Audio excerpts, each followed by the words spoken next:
to be catching up. If you see, I mean, he has less resources being stocked up, and actually he needs a lot more production facilities to be able to deal with his resources. He's getting double Stargate, probably for Void Rays, I would guess. I don't think he's going to be going Phoenixes this late. Unless he's getting Phoenixes to defend against the Overlords, which could be, which is a possibility. You just put your Phoenixes on patrol, and stop him from being able to attack. Zerg player, as I was saying, does have a lot more resources stocked up, and he might be just waiting for Greater Spire to finish so he can get a bunch of Broodlings, Broodlords. But the supply count is only 20 different, which considering the amount of economic damage done to NexSickness, I'm actually pretty impressed. And he's also must manage to tack up during that time as well and get High Templars out.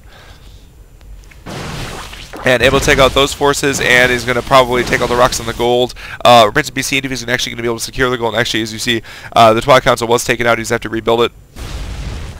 Able to take out those forces. He actually sees the creep there, but he probably doesn't know that the Overlords are over there. That would have been a nice free kill on his part. Overlord, or Observer rather, is just going to spot that expansion. And, you know, I kind of want to say SlaveZenith might have wanted to expand a little bit heavier. I guess he just wanted to divide the map. And look at all those banelings, though. And he's going to have a lot of Broodlords as well. It's, that combination of units is going to be very difficult to deal with by NexSickness' part, although the High Templar will help as long as he's careful with his High Templar and keeps his Sentries and High Templar spread, because banelings dropped on Sentries just deal so much damage. What you can do as a Protoss player is you can actually force field the middle of your army, and it spreads out automatically your forces as long as you do it correctly. Able to take out those Overlords there, finally. But it's not even gonna take SlaveZenith below 200. Meanwhile, he also has seven infestors there. They're gonna be able to fungal growth these units, keep them still, and then just drop the banelings on their heads. So the engagement's gonna have to be very careful here. Nice force fields, able to keep out the majority of those roaches, and Storm there, not too effective. I think he was expecting more of a run by or possibly the baneling drop. And that Stalker's going to go ahead and be taken out. So it looks like I would say that SlaveZenith wants to be in the correct position to engage. He knows he's economically ahead. He also doesn't want his opponent to catch up as well. And there are voids coming out here. So we already have 5 voids. We have 2 more on the way. This one's supply block, so it's just starting now. And so he's going to get a lot of voids. He's got our weapons, air weapons coming as well. And, ooh, this is actually not a good position to engage in. He's going to be very careful. Fungal growth. Nice feedbacks. Able to take out, what is that, 8 infestors. Great job. And some nice storms as well. Should probably form them to Archons. Not going to happen because they got fungal growth. Meanwhile, the Protoss player's army is going to have to actually keep retreating because of the amount of banelings. And that baneling should explode. And one explosion, not able to deal too much damage. You've got to be very careful with your sentries, as I was saying before. And he's going to rejoin with the Void Rays now. He's trying to keep them behind as a surprise. He was probably expecting Broodlords, so that's what the Void Rays, I would say, are primarily for. And also because he knows that his opponent doesn't have any Hydras, as he didn't see any Hydras. And so the Void Rays are going to be a nice little late game switch. However, it looks like they've been spotted because a bunch of Hydralisks are now coming out. Hydralisks are also, of course, very good against gateway units. Nice force fields. He's going to be able to burrow under them, but taking a couple more losses because burrow's slower and you have to burrow first. And rebuilding his Nexus here on the gold. He wants to be able to secure this expansion, make sure his resource output remains high. He's also got a lot of resources banked considering he's not maxed out. I think he needs more gateways to be able to spend those resources. Nice storms, pretty well placed. Dealing a decent amount of damage to the Overlords, actually. One more storm would be very effective. I think he's out of High Templar, however. But nice job. Nice shift clicking from the Void Rays, able to take out the vast majority of those Overlords there, and only losing 1 Void. And actually, that's not even now just taking him down below 200, so he only needs 1 more Overlord to get back up. We also have Neuroparasite coming up as well. Neuroparasite actually is not going to be very effective in this situation, because there aren't any Colossus to Neuroparasite, but he might just want to be prepared. Meanwhile, he does have armor level 2 and weapons level 3 is coming, and attack level 2 is on the way. He was able to take out the expansion as well, which is all he needs to do. All he needs to do is stop his opponent from taking another expansion, and eventually his opponent's going to dry up on resources. However, he would like to end, SlaveZenith would like to end the game sooner if possible. Is going to be a little run by here. Hydras are just going to be checking for units, I guess Void Rays maybe, coming around the back. Do we have an observer with this force? One moment. Not sure. He did have an observer, actually. able to spot those little roaches. Look at all the banelings coming in. 34 banelings. How many banelings was the total? 36 banelings total. He's going to load them up. And actually, if he, well, I want to say if he's smart, he's going to divide his overlords and come in from 2 separate directions, so it's harder to stop and harder to storm. And actually, he probably shouldn't be leaving his High Templar up so far. Nice move getting a Warp Prism. I think that was a good choice because the pylons always keep getting taken out. And if you only build two pylons, sorry about that, I don't know, technical glitch.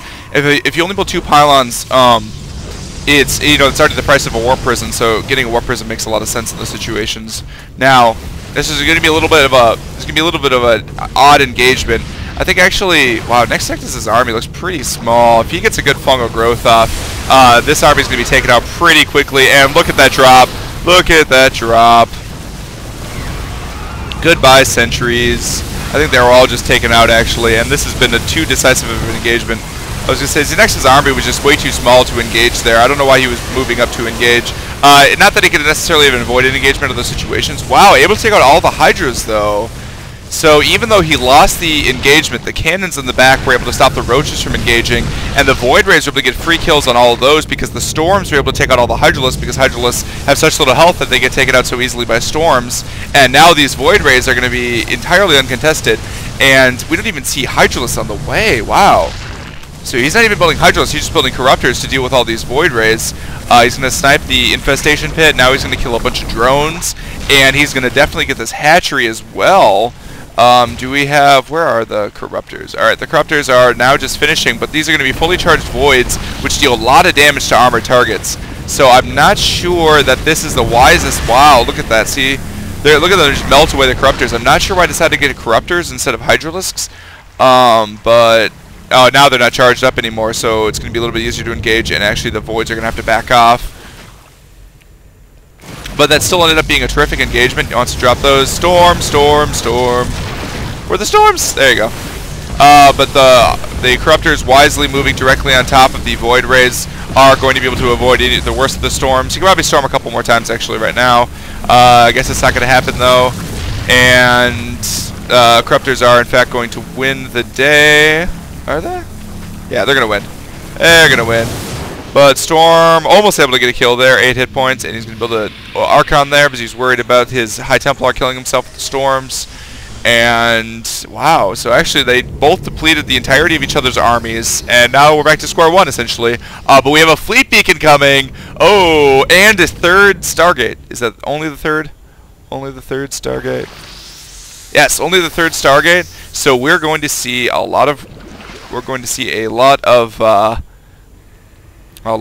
Void Rays and carriers coming, and maybe a mothership. I would love to see a mothership at this time.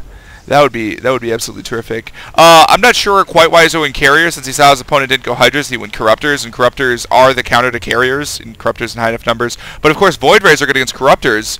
So if you have enough Void Rays protecting it, enough Stalkers and Archons protecting your Corruptors, or your carriers rather, then carriers are very effective against the Zerg ground army. And with higher level weapons, that's also the case.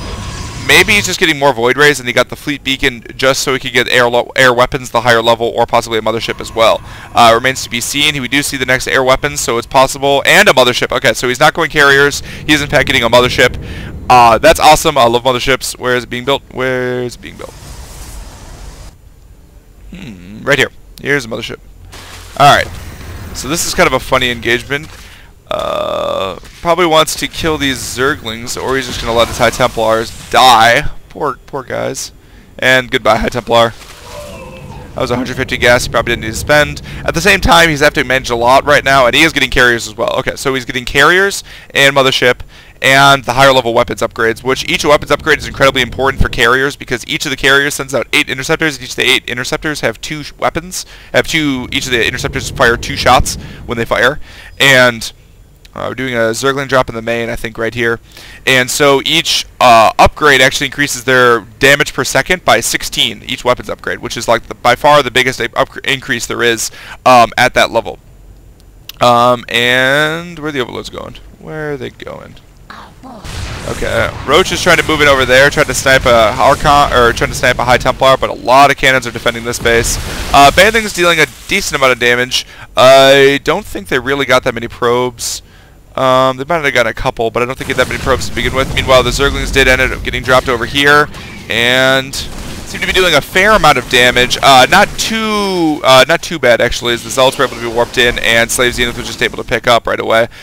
These carriers are going to finish though, and actually you can see the unit warping in. You can see the outline of a carrier, and so if you're watching closely enough, you can tell that it is a carrier that's being warped in.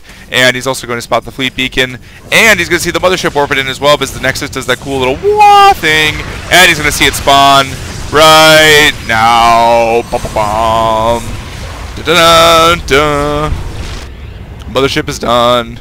And looks like SlaveZenith finally taking his 5th base. He's actually down to 1 mining base. Oh, able to take out this base. Where are the voids? Where are the voids? Did the voids just get taken out? Yes, the voids went in there and were taken out. Sorry that I missed that. They were taken out by the Corruptors in a counterattack, but the voids were able to take out the that hatchery right there.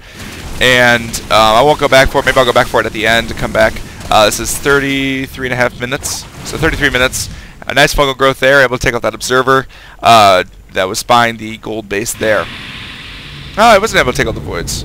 Okay, so the voids went in, they took out the hatchery, and they left. Okay, so I didn't know, well, that engagement wasn't that the biggest deal in the world to have missed. Very important, though. I'll try to be better about that in the future. Meanwhile, NexSickness has taken a big lead. Look at that, 196 to 86 supply. He's got a Mothership now. Mothership has Vortex, very important ability. Recall is also very important under certain circumstances.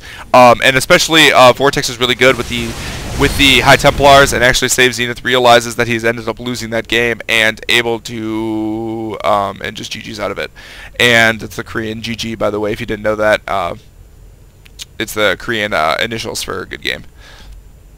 And so, nice tech switch from NexSickness. Unfortunately, we didn't get to see the carriers launch, but I will say that this is one of the few rare games where our carriers have actually been involved at all. So, it was kind of interesting tech switch from NexSickness. He saw his opponent's ground units were so good and his roaches were so good that he decided to just switch out of it, and his Voiders ended up being very effective. He's able to snipe that hatchery, which left his opponent on 1 base, which hadn't even finished yet, and then when he got his base up and running, this gold base had already been kind of running for a while. And NexSickness was just more cost-effective. As we go to the units lost tab, look at that, 13,000 better in resources. And so, you know, like when it gets to the really late game and it goes to mining out every base, you know, it doesn't particularly matter how fast you mine everything out, as long as you know, stay alive during that span, as long as you're cost-effective with your attacks, and in these super late game situations, able to engage in the proper way. I thought that engagement, that last engagement that the Protoss player ended up, I think, ahead on. I thought he was going to lose like his entire army from the fungal growths and then the engagement from the Hydralisks on the Void Rays, but what he was able to do is storm the Hydralisks as they were coming in and then just take the rest of them out with his ground forces, and then all of a sudden all of his Void Rays had nothing to shoot them, and the Void Rays were able to just kill like 8 Broodlords for free. And I believe he was able to snipe the hatchery as well, or he was able to at least, yeah, he was able to snipe the hatchery as well. Just dealt a lot of damage. It was a great job from NexSickness, and the Void Ray switch was absolutely perfectly timed and worked out really well. And so it was a great job from his part, and a really good game played. On the other hand, SlaveZenith's drops were incredibly deadly to NexSickness and put him way behind when I thought NexSickness was ahead in the very beginning. After he took out 2 Nexuses, that was a great job by SlaveZenith, and just a terrific job macroing up. These were terrific players. I really enjoyed watching these games, and I hope to see more of these players in the future. This is PvZ Milncraft signing.